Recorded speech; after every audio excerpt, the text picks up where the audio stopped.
오늘 우리에게 주시는 하나님의 말씀은 구약성경 민수기 17장 1절부터 13절까지 말씀입니다. 구약성경 224페이지 민수기 17장 1절부터 13절까지 오늘 우리에게 주시는 하나님의 말씀을 함께 읽겠습니다.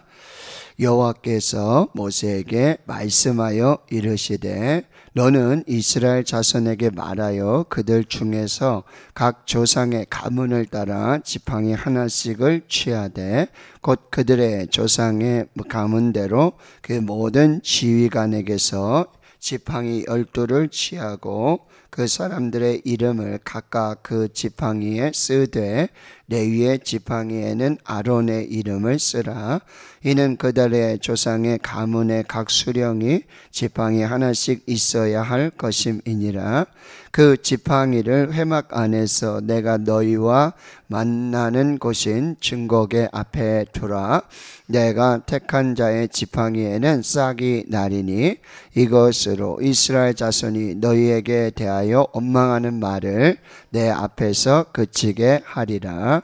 모세가 이스라엘 자손에게 말하매 그들의 지휘관들이 각 지파대로 지팡이 하나씩을 그에게 주었으니 그 지팡이가 모두 12이라. 그 중에 아론의 지팡이가 있었더라.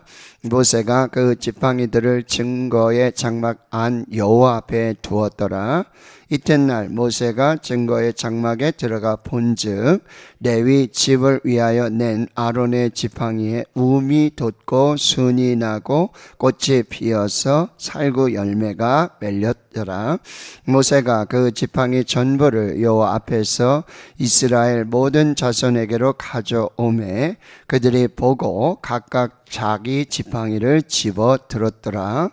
여호와께서 또 모세에게 이르시되 아론의 지팡이는 증거궤 앞으로 도로 가져다가 거기 간직하여 반역한 자에 대한 표징이 되게 하여 그들로 내게 대한 원망을 그치고 죽지 않게 할지니라. 모세가 곧 그같이 하되 여호와께서 자기에게 명령하신 대로 하였더라.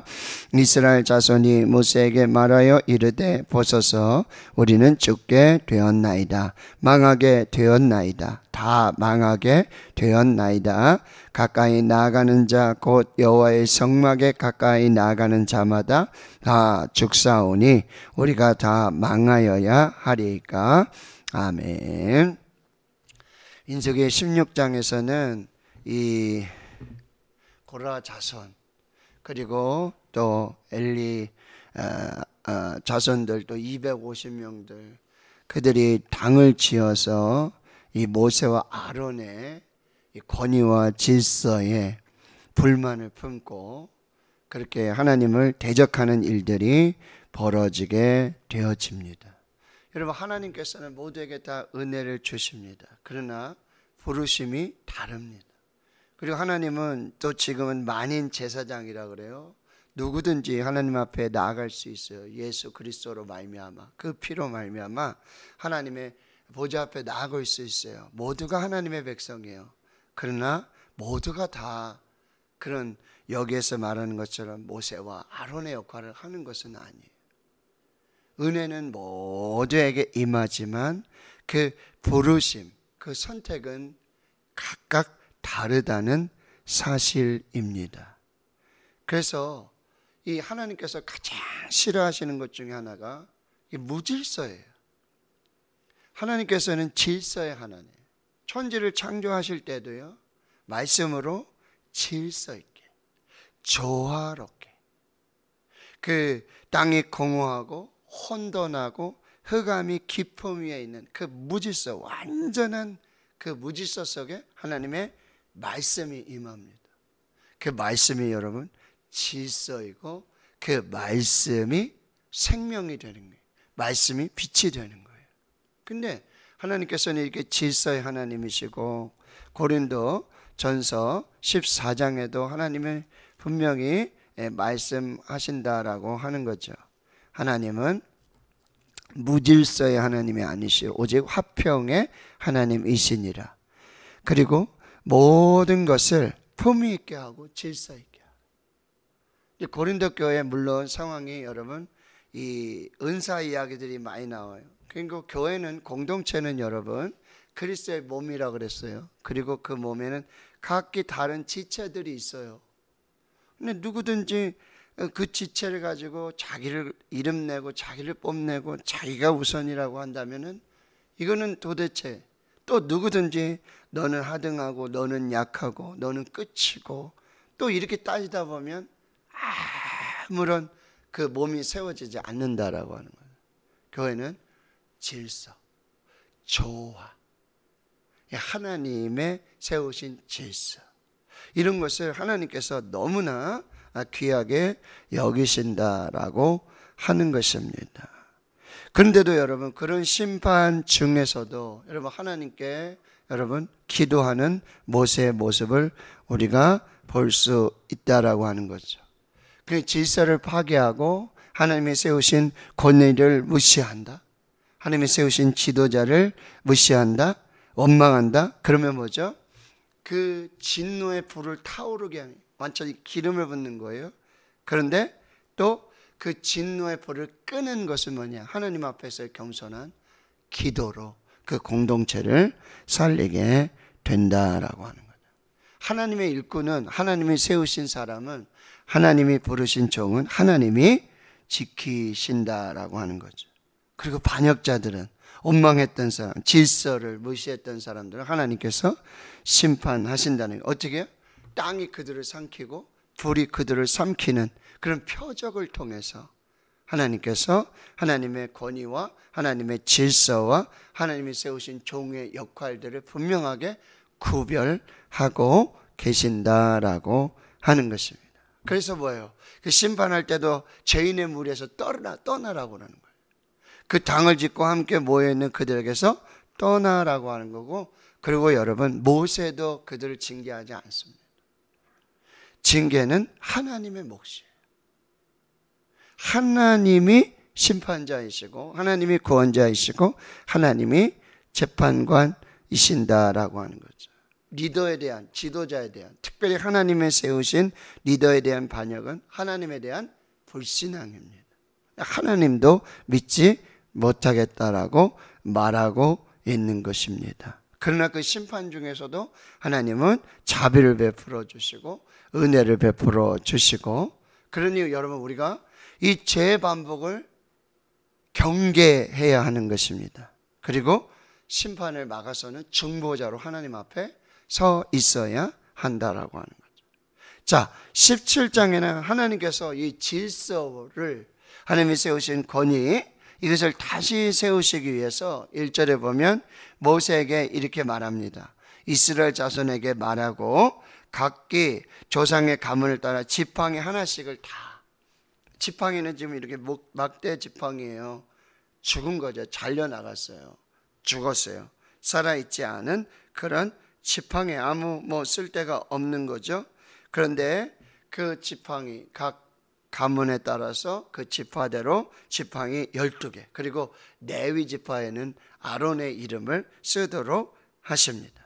그리고 3절에 4절에 보면은 지팡이를 회막 안에, 내가 너희와 만나는 곳 그 증거궤 앞에, 지성소 앞으로 그 막대기를 12개를 두도록 하고, 레위 지파는 아론의 이름을 써서 그 지팡이를 두게 합니다. 그리고는 5절에 보면 내가 택한 자의 지팡이는 싹이 날 것이다.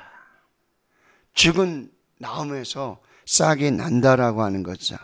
그런 표적을 통해서 이 원망하는 말을 내 앞에서 그치게 하는 이 표징을 보여주시겠다고 말씀하시는 거죠.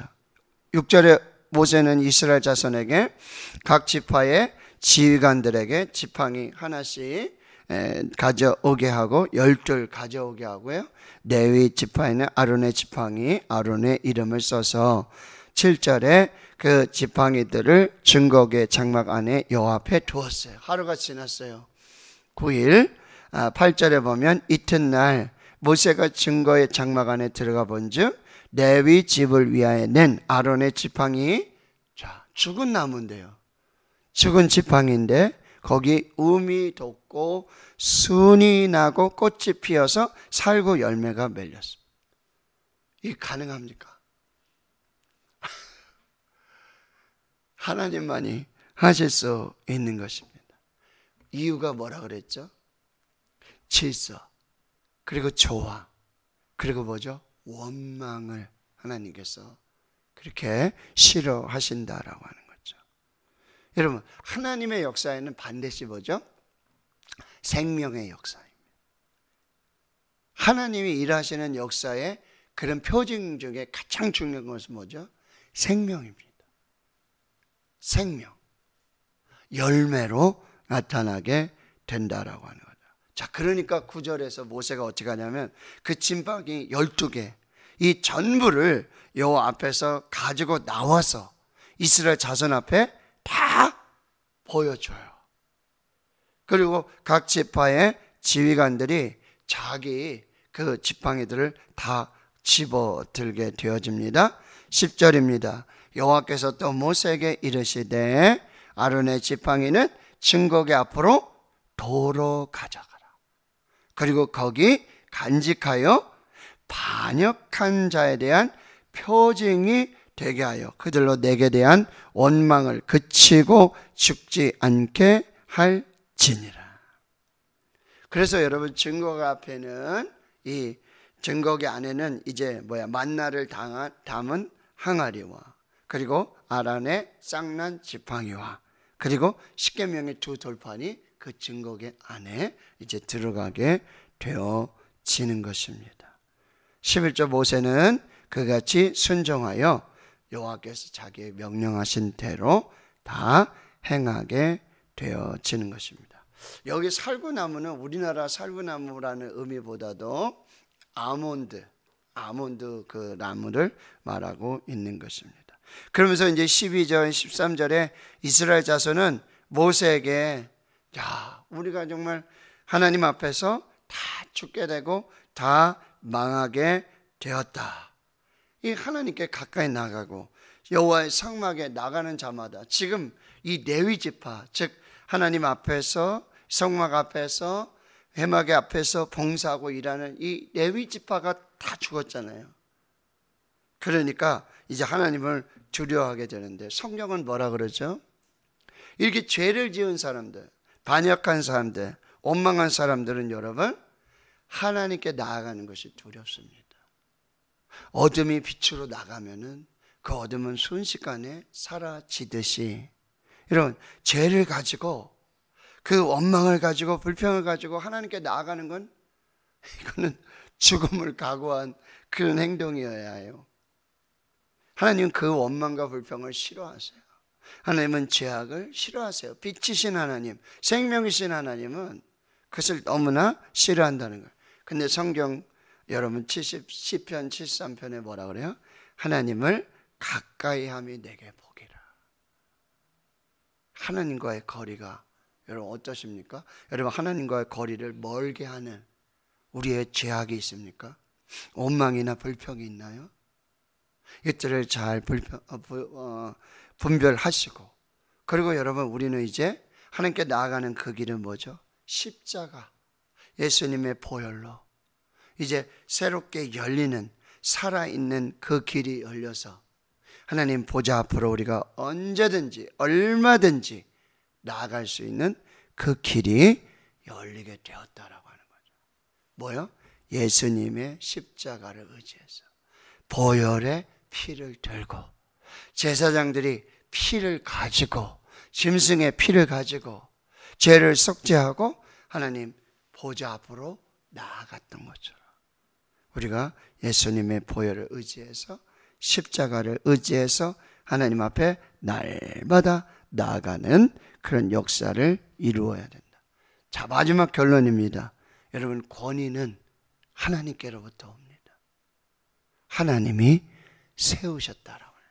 가정에서 이 가장의 권위, 어머니의 권위, 그렇죠? 교회 안에서의 이 리더들, 지도자들의 권위, 국가 안에서 여러분 대통령의 권위, 이 지도자들의 권위는 하나님으로부터 나왔다. 하나님이 세워주신 권위라는 사실을 우리는 잘 분별해야 돼요. 아까 말씀드렸죠. 다 우리는 만인 제사장이라고 그래서 이 만인 제사장 누구든지 언제든지 다 하나님 예수님의 이름으로 그 보좌로 그 피를 의지해서 나아갈 수 있어요. 그래서 뭐라 그러죠? 너만 제사장이냐? 너만 리더냐? 너만 기름 부었냐? 이런 우리가 비판하게 되는 두 번째는 뭐죠? 비판하지 말라. 우리는 굉장히 조심해야 될 게 뭐죠? 충고하는 거야. 이렇게 충고하는 거예요. 이렇게 충고하는 거예요. 근데 여러분 그걸 지혜롭게 하셔야 돼요. 정말 지혜롭게 하셔야 돼요. 그게 비판이 된다면 하나님께서는 그 비판을 인정하지 않으세요. 그러니까 여러분 우리도 내가 사랑해서 하는 말이야. 나 아니면 그런 얘기 안 해줘. 내가 그렇게 하고 하는 거야 라고 하는데 그 속에 여러분 교만으로 하나님을 대신해서 그런 것이 들어간다면 그것은 여러분 아주 하나님이 보시기에 좋지 않은 일들이 되네. 그러니까 우리는 반드시 하나님이 주신 권위와 하나님이 세워주신 질서 이 부분들을 잘 조화를 이루어서 하나님 앞에 일을 해야 된다. 자, 말씀을 한번 두고 찾아볼게요. 신약성경 로마서 13장입니다. 신약성경 256페이지 13장 1절부터 제가 몇 절 읽어드리겠습니다. 로마서 13장 1절입니다. 각 사람은 위에 있는 권세들에게 복종하라. 권세는 누구에게로부터 왔다고요? 하나님으로부터 나지 않음이 없나니 모든 권세는 다 하나님께서 정하신 바라. 그러므로 권세를 거스르는 자는 하나님의 명을 거스르비니 거스르는 자들은 심판을 자취하리라. 이것을 우리가 잘 기억하고요. 또 한 것 마태복음 7장입니다.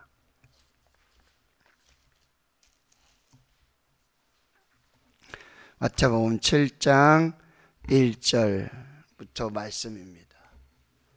신약성경 9페이지 마태복음 7장 1절입니다. 비판을 받지 아니하려거든 비판하지 말라.